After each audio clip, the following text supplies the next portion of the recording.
Reggie and Roo have adventures for you. Watch and listen, you can come along too.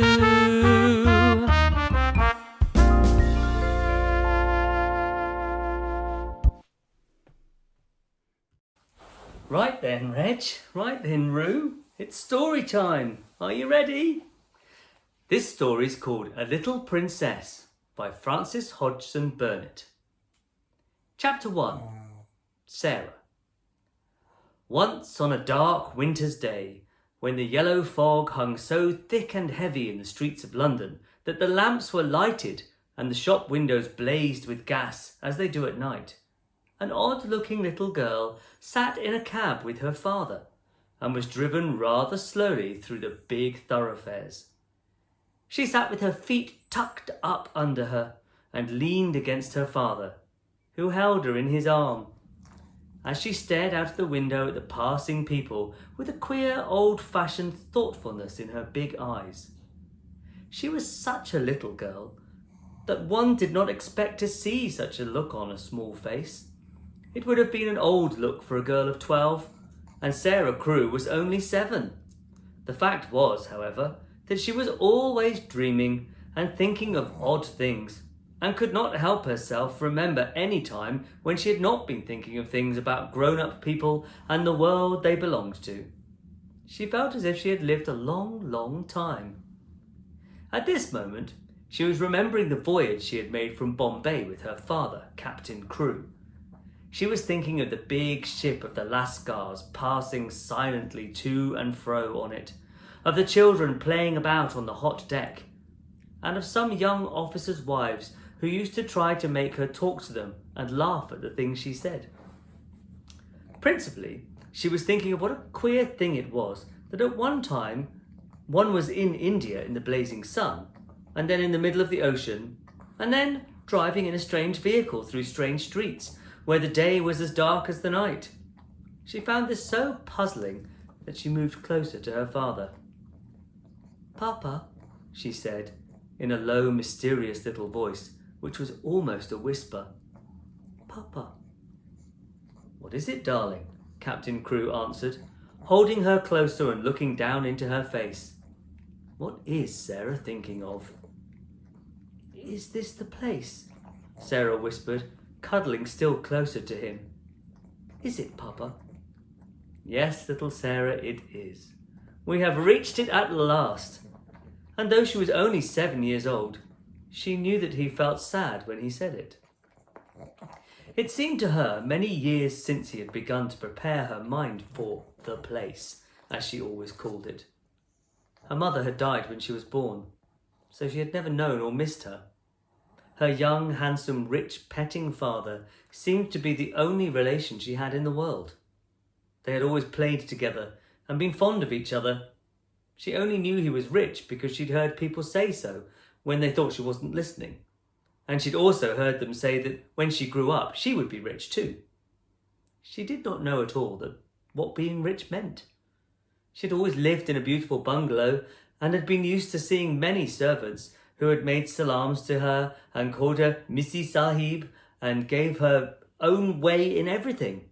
She'd had toys and pets and an ayah who worshipped her, and she gradually learned that people who were rich had these things. That, however, was all she knew about. During her short life, only one thing had troubled her, and that thing was the place she was to be taken to some day. The climate of India was very bad for children, and as soon as possible they were sent away, generally to England and to school. She'd seen other children go away and had heard their fathers and mothers talk about the letters they'd received from them. She'd known that she would be obliged to go also, and though sometimes her father's stories of the voyage in the new country had attracted her, she'd been troubled by the thought that she could not stay with her. "Couldn't you go to that place with me, Papa?" she'd asked when she was 5 years old. "Couldn't you go to school too?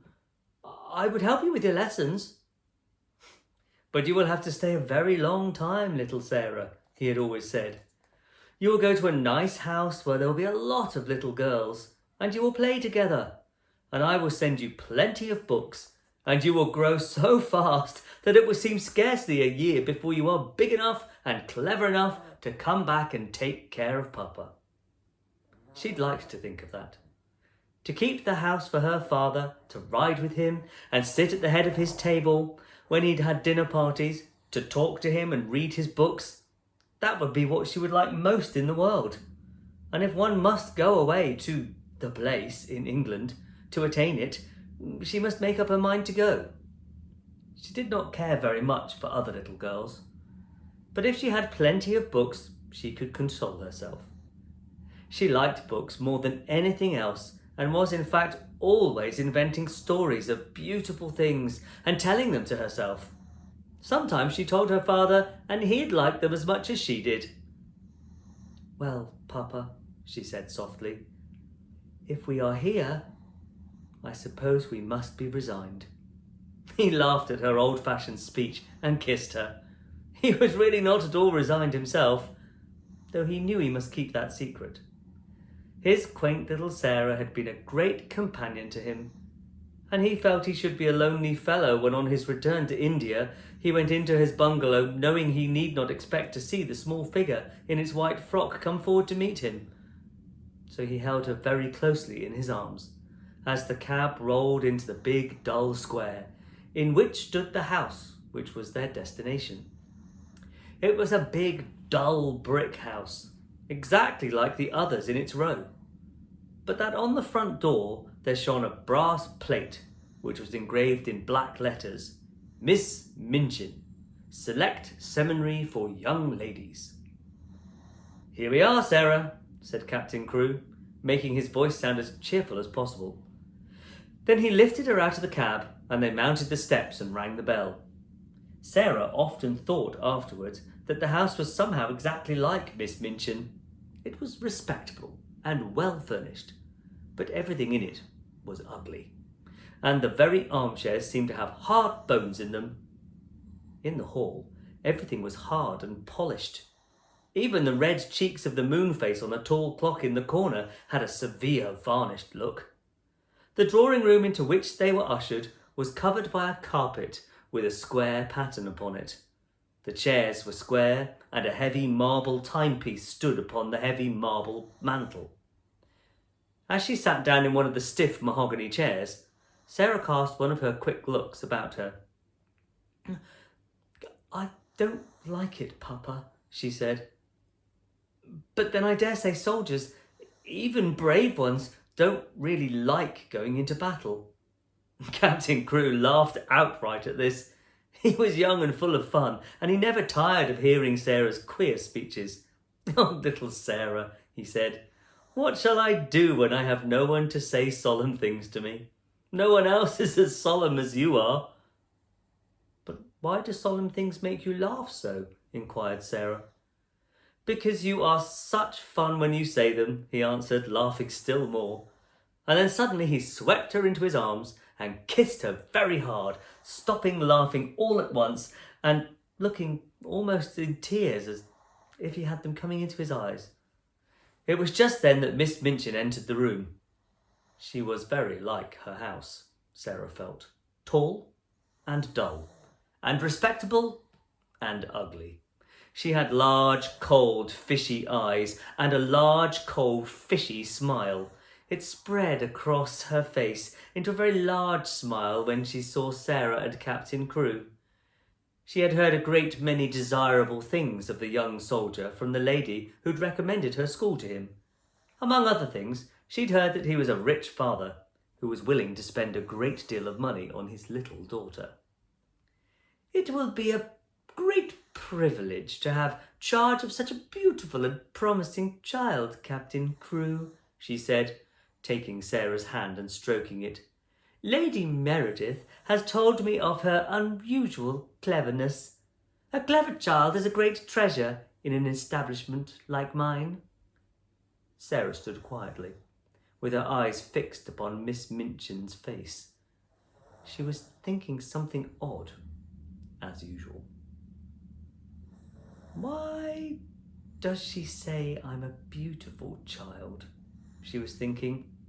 "I'm not beautiful at all. Colonel Granger's little girl, Isabel, is beautiful. She has dimples and rose-coloured cheeks and long hair the colour of gold. I have short black hair and green eyes. Besides which, I am a thin child, and not fair in the least. I am one of the ugliest children I ever saw. She is beginning by telling a story. She was mistaken, however, in thinking she was an ugly child. She was not at least like Isabel Grange, who had been the beauty of the regiment, but she had an odd charm of her own. She was a slim, supple creature, rather tall for her age, and had an intense, attractive little face. Her hair was heavy and quite black, and only curled at the tips. Her eyes were greenish-grey, it's true, but they were big, wonderful eyes, with long black lashes, and though she herself did not like the colour of them, many other people did. Still, she was very firm in her belief that she was an ugly little girl, and she was not at all elated by Miss Minchin's flattery. I should be telling a story if I said she was beautiful, she thought. And I should know I was telling a story. I believe I'm as ugly as she is, in my way. What did she say that for? After she had known Miss Minchin longer, she learned why she'd said that. She discovered that she said the same thing to each papa and mamma who brought a child to her school. Sarah stood near her father and listened while he and Miss Minchin talked. She had been brought to the seminary because Lady Meredith's 2 little girls had been educated there, and Captain Crewe had a great respect for Lady Meredith's experience. Sarah was to be what was known as a parlour boarder. She was to enjoy even greater privileges than parlour boarders usually did. She was to have a pretty bedroom and sitting room of her own. She was to have a pony and a carriage, and a maid to take the place of the ayah who'd been her nurse in India. I'm not in the least anxious about her education, Captain Crewe had said with his gay laugh as he held Sarah's hand and patted it. The difficulty will be to keep her from learning too fast and too much. She is always sitting with her little nose burrowing into books. She doesn't read them, Miss Minchin. She gobbles them up as if she were a little wolf instead of a little girl. She is always starving for new books to gobble, and she wants grown-up books, great big fat ones, French and German as well as English, history and biography and poets and all sorts of things. Drag her away from her books when she reads too much. Make her ride her pony in the Row, or go out and buy a new doll. She ought to play more with dolls. Papa, said Sarah, you see, if I went out and bought a new doll every few days, I should have more than I could be fond of. Dolls ought to be intimate friends. Emily is going to be my intimate friend. Captain Crewe looked at Miss Minchin, and Miss Minchin looked at Captain Crewe. Who is Emily? She inquired. Tell her, Sarah, Captain Crewe said, smiling. Sarah's green-grey eyes looked very solemn and quite soft as she answered, She's a doll I haven't got yet, she said. She is a doll Papa is going to buy for me. We are going to go out together to find her. I've called her Emily. She's going to be my friend when Papa is gone. I want her to talk about him. Miss Minchin's large, fishy smile became very flattering indeed. What an original child, she said. What a darling little creature. Yes, said Captain Crewe, drawing Sarah close. She is a darling little creature.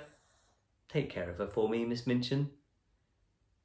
Sarah stayed with her father at his hotel for several days. In fact, she remained with him until he sailed away again to India. They went out and visited many big shops together and bought a great many things. They bought, indeed, a great many more things than Sarah needed. But Captain Crewe was a rash, innocent young man and wanted his little girl to have everything she admired and everything he admired himself. So between them, they collected a wardrobe much too grand for a girl of 7. There were velvet dresses trimmed with costly furs, and lace dresses and embroidered ones, and hats with great soft ostrich feathers, and ermine coats and muffs, and boxes of tiny gloves and handkerchiefs, and silk stockings in such abundant supplies that the polite young women behind the counters whispered to each other that the odd little girl with the big solemn eyes must be at least some foreign princess, perhaps the little daughter of an Indian Raja. And at last they found Emily, but they went to a number of toy shops and looked at a great many dolls before they discovered her. "I want to look as if she wasn't a doll, really," Sarah said. "I want her to look as if she listens when I talk to her. The trouble with dolls, Papa," and she put her head on one side and reflected as she said it. "The trouble with dolls is that they never seem to hear." So they looked at the big ones and the little ones, at dolls with black eyes and dolls with blue, at dolls with brown curls and dolls with golden braids, dolls dressed and dolls undressed. "You see," Sarah said, when they were examining one who had no clothes, "if, when I find her, she has no frocks, we can take her to a dressmaker and have her things made to fit. They will fit better if they're tried on." After a number of disappointments, they decided to walk and look in at the shop windows and let the cab follow them. They had passed 2 or 3 places without even going in, when, as they were approaching a shop, which was really not a very large one, Sarah suddenly started and clutched her father's arm. "Oh, Papa," she cried, "there is Emily!" A flush had risen to her face, and there was an expression in her green-grey eyes, as if she'd just recognised someone she was intimate with and fond of. "She's actually there, waiting for us. Oh, let's go in for her." "Dear me," said Captain Crewe, "I feel as if we ought to have someone to introduce us." "You must introduce me and I will introduce you," said Sarah. "But I knew her the minute I saw her, so perhaps she knew me too." Perhaps she had known her. She had certainly a very intelligent expression in her eyes when Sarah took her in her arms. She was a large doll, but not too large to carry about easily. She had naturally curling golden brown hair, which hung like a mantle about her, and her eyes were a deep, clear grey blue, with soft, thick eyelashes, which were real eyelashes, not merely painted lines. "Of course," said Sarah, looking into her face as she held her on her knee.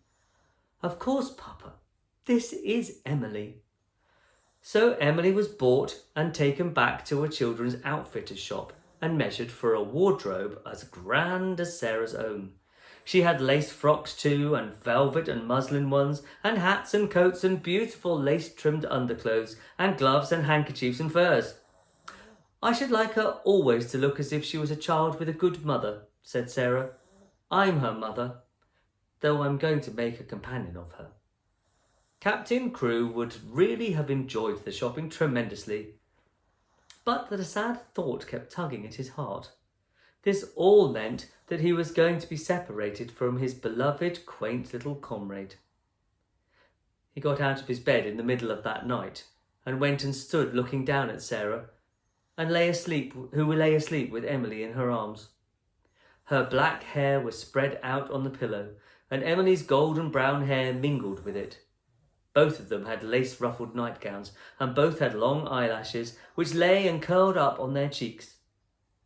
Emily looked so like a real child that Captain Crewe felt glad she was there. He drew a big sigh and pulled his moustache with a boyish expression. "Hey-ho, little Sarah," he said to himself. "I don't believe you know how much your daddy will miss you." The next day, he took her to Miss Minchin's and left her there. He was to sail away the next morning. He explained to Miss Minchin that his solicitors, Messrs. Barrow and Skipworth, had charge of his affairs in England and would give her any advice she wanted, and that they would pay the bills she had sent in for Sarah's expenses. He would write to Sarah twice a week, and she was to be given every pleasure she asked for. "She is a sensible little thing, and she never wants anything if it isn't safe to give it to her," he said. Then he went with Sarah into her little sitting room, and they bade each other goodbye. Sarah sat on his knee and held the lapels of his coat in her small little hands, and looked long and hard in his face. "Are you learning me by heart, little Sarah?" he said, stroking her hair. "No," she answered. "I know you by heart. You are inside my heart."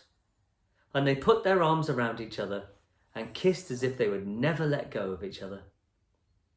When the cab drove away from the door, Sarah was sitting on the floor of her sitting room, with her hands under her chin and her eyes following it until it turned the corner of the square.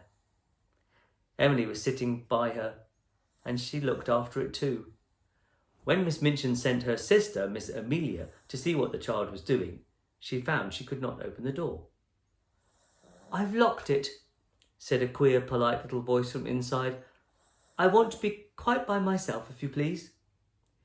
Miss Amelia was fat and dumpy, and stood very much in awe of her sister. She was really the better-natured person of the two, but she never disobeyed Miss Minchin. She went downstairs again, looking almost alarmed. "Oh, I never saw such a funny old-fashioned child, sister. Oh, she's locked herself in, and she's not making the least particle of noise." "It is much better, then, if she kicked and screamed as some of them do," Miss Minchin answered. "I expected that a child as much spoiled as she is would set the whole house in uproar. If ever a child was given her own way in everything, she is." I've been opening her trunks and putting away her things," said Miss Amelia. "I never saw anything like them. Sable and ermine coats, and real Valencian lace on her underclothing. You have seen some of her clothes. What do you think of them?" "I think they are perfectly ridiculous," replied Miss Minchin sharply. "But they will look very well at the head of the line when we take the school children to church on Sunday. She has been provided for as if she were a little princess." And upstairs, in the locked room, Sarah and Emily sat on the floor and stared at the corner round which the cab had disappeared, while Captain Crewe looked backward, waving and kissing his hand as if he could not bear to stop. And tomorrow we'll find out what happens in chapter 2. Wasn't that fun, Roo? Reg? Gone to sleep.